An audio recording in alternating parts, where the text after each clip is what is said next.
What's going on, family? What's going on, family? All my truck drivers, Class A CDL holders, semi-tractor trailer drivers, OTR drivers, local drivers. Pay attention to this right here. Y'all just give me your opinion down in the comments. It's a lot of dangerous stuff going on out here when it comes to our drivers. Recently, a driver just got killed down in Memphis, parked on the side of a Love's. Another driver last year got killed on the highway.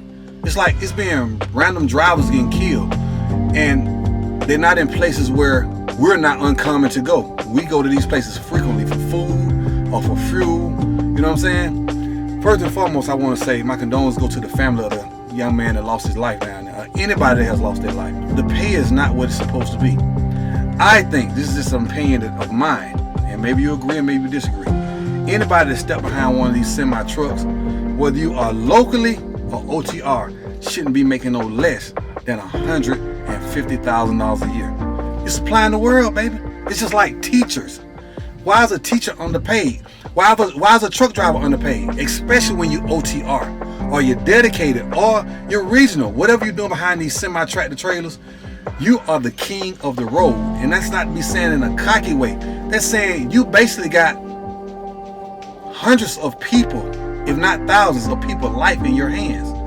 So I don't understand how, if you're a company driver, they pay you can go up and down these highways 40 to 50 to 60 cents. Come on, man. I worked on a load board, so I know the deal. It's just OTR ain't for me no more. I'm not running over the road no more. It's just not worth it.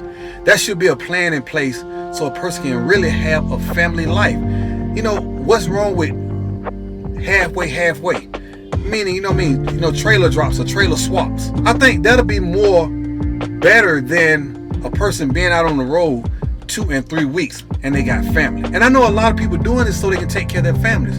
You're being taken advantage of with the money, with the time you're out. You know what I mean? Coming off the road from 2 and 3 weeks and only being at home for 2 days, you can't hold down no family like that. It's not gonna happen. Yet and still, you are supplying America with goods. 90% of everything that's inside your home have came off a truck.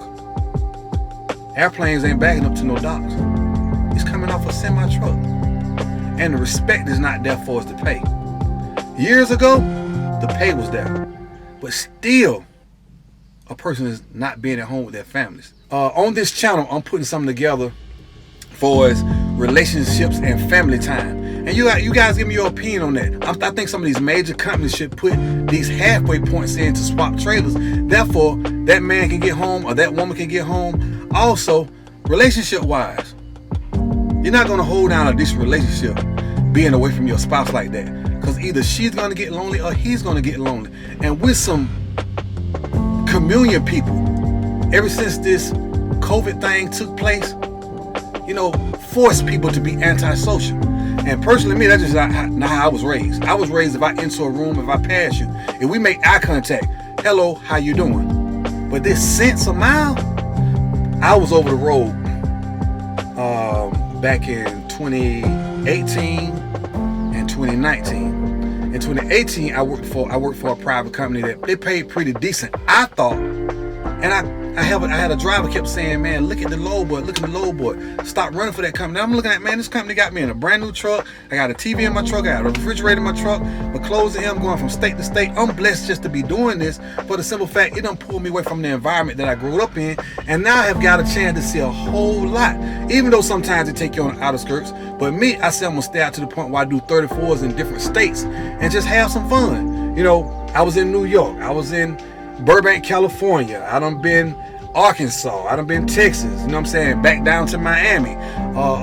Laredo. You know what I'm saying? Idaho. You know what I'm saying? Maine, back on the East Coast. I done been up to Colorado. I done been all over in these states. And I have had my fun. But after working for that company for about 1.5 years, and what made me leave them, it wasn't the fact about the money, because I felt the money was good. I was doing after taxes, I was still seeing between maybe like 1580s, almost $1,700, $1,800 a week. That was after taxes. You know what I'm saying? So I'm thinking that's pretty good. You know what I mean? I'm doing my thing. I ain't got no pressure on me. Kids grown, so I'm all right. I'm stacking and saving my money. Plus, I invest. That's one thing that you have to do. You're not going to get wealthy on the job. It can push you from paycheck to paycheck if you're a person that know how to save. Saving money in a savings account, saving money up on your mattress as a truck driver is just not going to work. Because if you hit one rough patch, one rainy day, what you have saved for 6 months can wind up being zero in a matter of seconds or days. And I'm quite sure some of y'all have experienced that. So just a short note, learn to invest. You know what I'm saying? But as I'm making my checks and I'm stacking up nice money. You know what I mean? My money growing, I feel good. I'm not around no drama. I'm not around no BS. So the older world life was feeling good to me because I prayed for peace, love, and happiness. And I feel I got my peace and my happiness by just staying away from people. Because some humans are just ridiculous, just point blank. But finally, this company, they left me stuck for a couple of days. And they were telling me it wasn't no Lowe's. Not knowing that I walked inside the shipper to ask them what's going on. Because it was snowed in where I was at. And they're like, man, we've had several loads for your company. We waiting on drivers to come get it. We see you've been sent out there, but they said the load going to this person and that person. And I'm like, I called my dispatcher and they telling me the same thing. I'm like, man, they just told me they got 3-4 loads waiting. I've been sitting up here almost 2.5 days now. You know what I'm saying? I done did a full reset. I want to go home. And at that point, they said, well, this load is for this person, this load is for that person. Man, once I got on the phone with them, no more needing arguing. No more needing arguing. I hung the phone up. Mind you, I had maybe $12,000, $13,000 on me back then. I carried that type of money on me. Different story today, don't do that now. You know what I mean? But it wasn't nobody else's business because I wasn't telling nobody. I had about between $13,000 and $15,000 on me. You know what I mean? Man, and what they did was because when they see you move and it's not an authorized move saying you're not picking up them from the ship or they're not sending you somewhere, they cut your fuel card off. I didn't care nothing about that. Because I had to save my money anyway. You know what I mean? I was stacked up anyway for an emergency. Not just depend on no company. So remember that, always save your money because it's not the company, some of these dispatchers, and they get real raunchy with you when that's how they making their money off every load you move. But mind you chose this career, but they go home at night while you still sitting somewhere. So I crunk up. They didn't cut my fuel card off. That didn't happen. But I'm riding because I was gassed up. I was no more like, I think like 800 miles out from my home. Man, I told them, they called me the next morning. They said, where you headed at? I said, I'm headed home. They said, no, you weren't supposed to go home. I said, no, it ain't that. I'm not supposed to go home. I'm going home. I've been sitting up there for over 2.5 days. So I took this ride home without getting paid. So they're like, well, you need to turn around. What I need to do is go home. What the hell is you saying? And then what I need to do is what I'm going to do. I said, the truck will be parked at the terminal. And when I got back to Georgia, I parked it. This truck no longer has a terminal in Georgia. I'm from Georgia. I parked the truck at the terminal. I went over and took it to a Blue Beacon and got it washed out. I cleaned it out real good. It wasn't too much to clean the inside because I stay neat and clean. I washed the truck out and I did a video of it. So remember, anytime you leave one of these companies and you leave them like that where they not complying with your needs out here, but they want you to run up and down these highways and risk your life for this freight. I took a picture of the outside of the truck, inside of the truck. I did a video of the outside and inside so I could get, my money back, my extra money back. And wind up, they still didn't get my extra money back. They tell me something wrong with the glad hands, which my truck was a brand new 2019 at the time, and the glad hands was brand new. Then that never had to be changed. When I got in my truck, it had like 20,000 miles on it, so it was good. It was good. The truck was perfect. But they told me that. They gave me a run around about my money, so I wound up not getting my money. But I had a friend that was driving an OTR over the road, and she was doing it for herself. She had done purchase to her truck. She told me, get on the load board. She said, learn about the load board, go lease your truck and ride. Learn the load board. She said, I'll teach you what I know. It ain't never picking your own loads. So I did that, and I got with another company. The company I got with was called Gold Coast. So Gold Coast, and I got my respect off of them. The only reason why I left Gold Coast because the fuel went up back in March of 21, and you know what I'm saying, it just was, the loads weren't paying enough. It's like these brokers, you know what I mean? I had brokers that know me by heart, you know what I mean? Some of them used to call me like, man, you in the area? You gonna be in the area? Boom, you know what I mean? That's how I keep my rapport with anybody like that. I stay respectful, and I always try and get your loads there on time. If it's not gonna be on time, it's gonna be an hour late, I'm gonna call and let you know. I'm not gonna wait till I get there and say I'm gonna be late. Now, I'm gonna call the consignee, or I'm gonna call the shipper, and I'm gonna call the broker. So I'm gonna keep everybody in the loop so I can keep my stuff on a equal level. You know what I mean? Well, on a good level. I want to keep a good rapport. Basically, I want to keep a good rapport with the shipper, my dispatcher, and the consignee. I want to keep a good rapport with them so they won't have no problems about giving me them loads. And I done got plenty loads like that. The other guys supposed to came picked up, but no call, no show. I wound up making that money. Make a long story short, I get on with Gold Coast, meet some of the managers in there. You know, I'm telling them, I gave them a little bit of orientation of what I went through with the last company. They was like, you ain't got that problem over here. You running on your own. You working off the load boy. You ain't no forced dispatch. So I'm like, cool.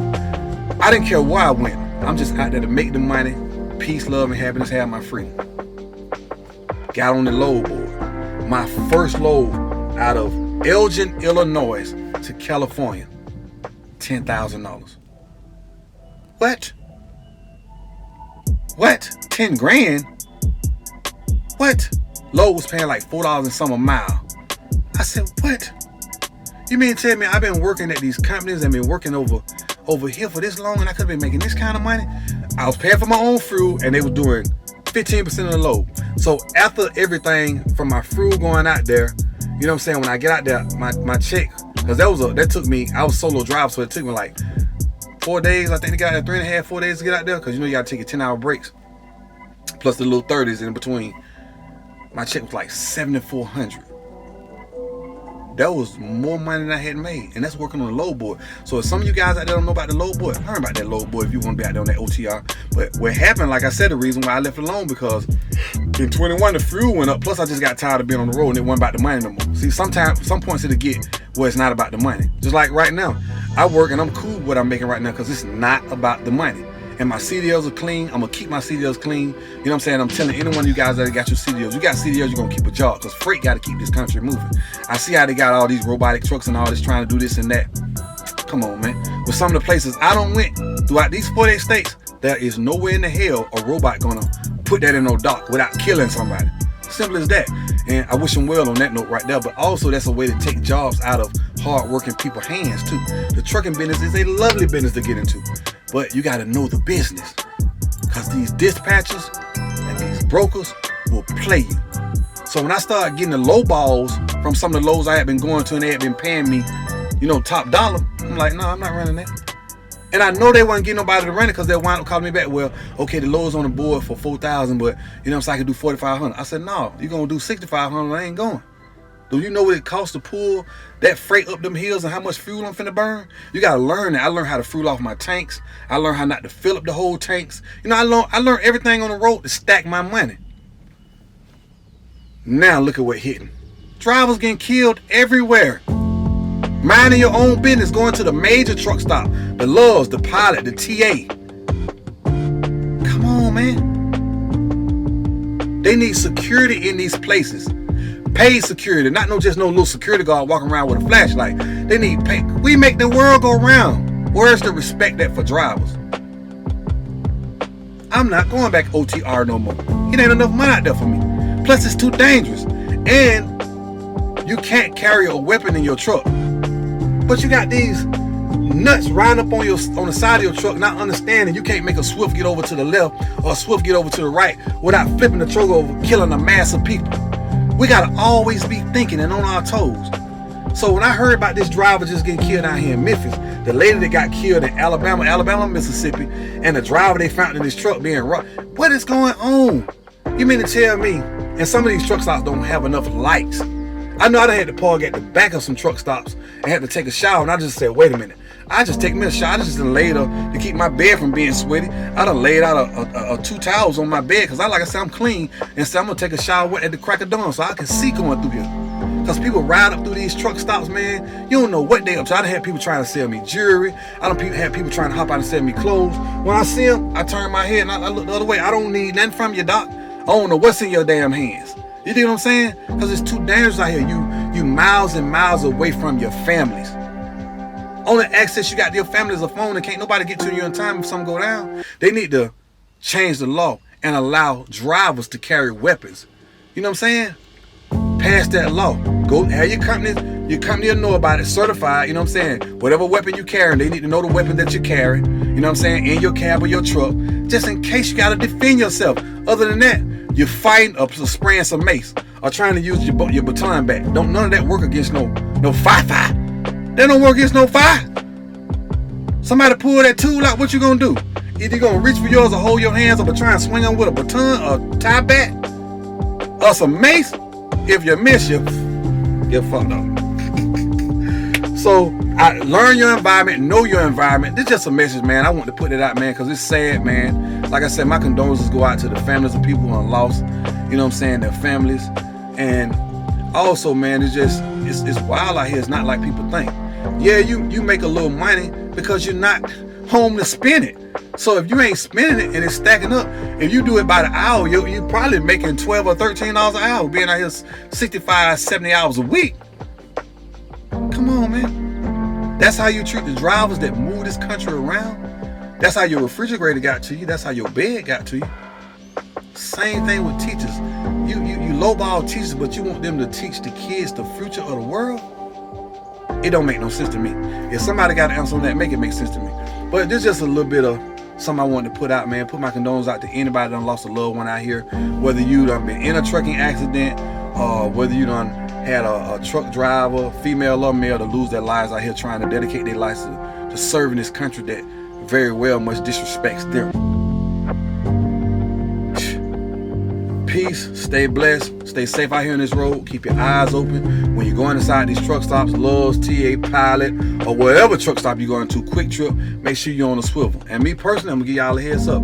I like stopping at the Quick Trips on my route because it be full of cops.